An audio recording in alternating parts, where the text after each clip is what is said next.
આ તરફ મહેસૂલ તલાટીમાં પસંદગી પામેલા ઉમેદવારોને નિમણૂક પત્ર એનાયત કરવામાં આવ્યા। મુખ્યમંત્રી ભૂપેન્દ્રભાઈ પટેલના હસ્તે ઉમેદવારોને નિમણૂક પત્ર એનાયત કરવામાં આવ્યા છે। ગુજરાત ગૌણ સેવા પસંદગી મંડળ દ્વારા ભરતી કરાઈ હતી 2389 મહેસૂલ તલાટીઓને નિમણૂક પત્ર એનાયત કરવામાં આવ્યા છે। મહેસૂલ રાજ્યમંત્રી સંજયસિંહ મહીણા પર આ પ્રસંગે ઉપસ્થિત રહ્યા હતા।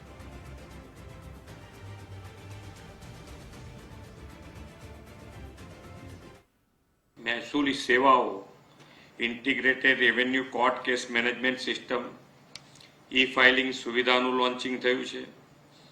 રેવા હેઠળ નાગરિકોના પ્રતિભાવ અને માટે કેન્દ્રિત સિસ્ટમનું લોન્ચિંગ થયું છે।